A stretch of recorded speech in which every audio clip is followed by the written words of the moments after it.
your king. How are you? Good, how are you? I'm good. Just your local storyteller here. Please, have a seat. Thank you. How's it going, folks? Not bad today. So, Good. what is a professional storyteller? No, Your Highness. I'm glad you asked. Professional storyteller, who I happen to be.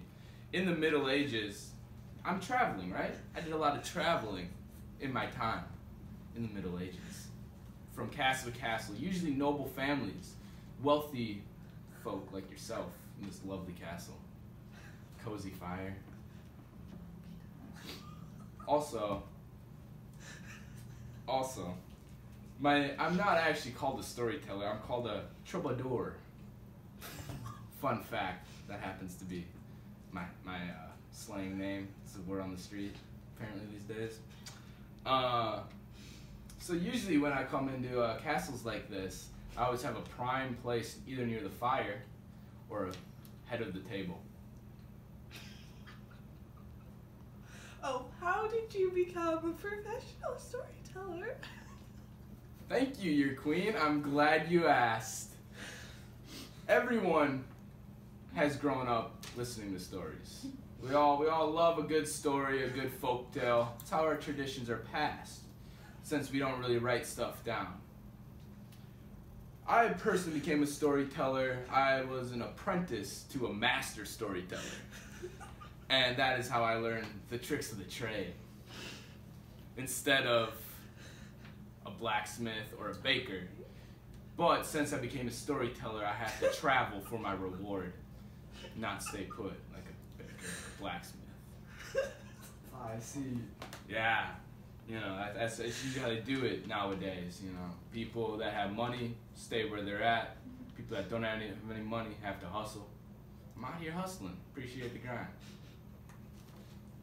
And how do the courts feel about adultery? I will get to that. Good question. Save it for after the story. I have a story for y'all. Gather around, young ones.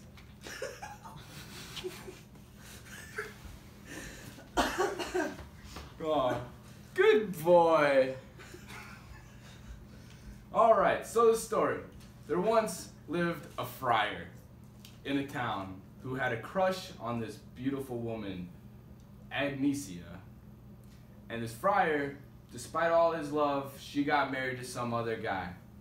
Heartbroken.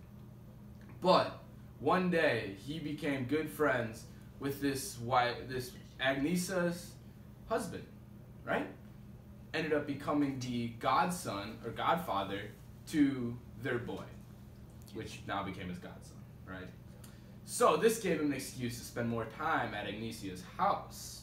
And things got a little out of hand. One thing led to another, and she gave in to his desires. However, one day that this was going on, he came to the house with his loyal servant, and his loyal servant took Agnesia's loyal servant and went up to the bedroom.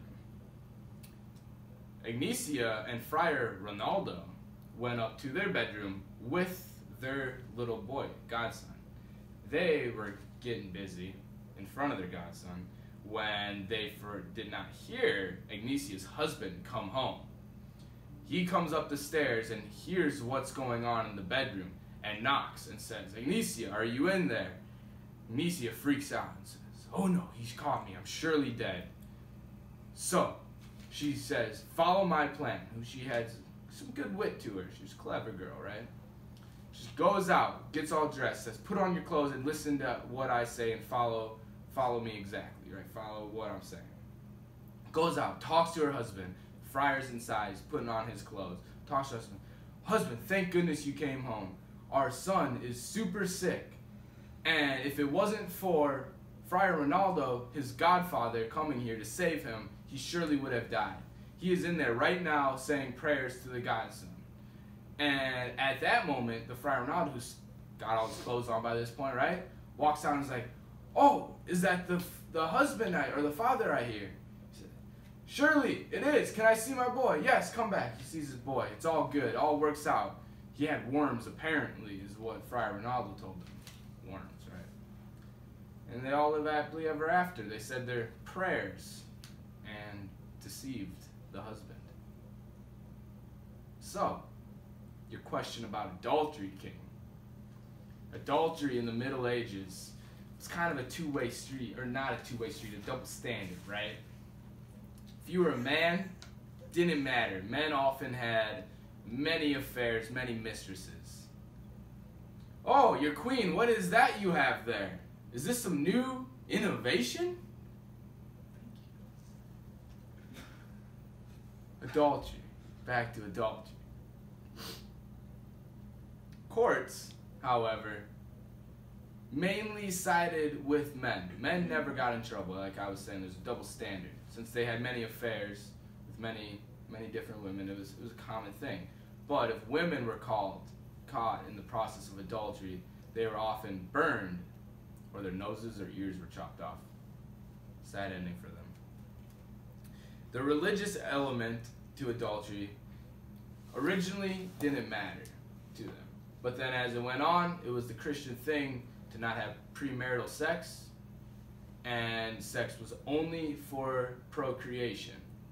That's all they wanted you to have sex for. This went on. The reason this was a big issue is if you were a virgin in the Middle Ages and you were a husband, or a husband was seeking you out to make you their wife, the family would get a larger reward for giving up a virgin daughter rather than a non-virgin daughter. If that makes sense. That's why it was important. They went really in depth to figure out whether you were a virgin or not. It's a big thing. But overall, in the Middle Ages, there are many facts that support they had brothels around. It was not uncommon to have a publicly owned brothel with prostitutes there. It was kind of a way of life. Unfortunately for Friar Ronaldo, that is not how they do it in that story. She was not a prostitute. She was just a unloyal, deceiving wife. Thank you, storyteller. Do you mind if I stay here tonight? I do not have a place to stay. You are more than welcome to stay. Thank you.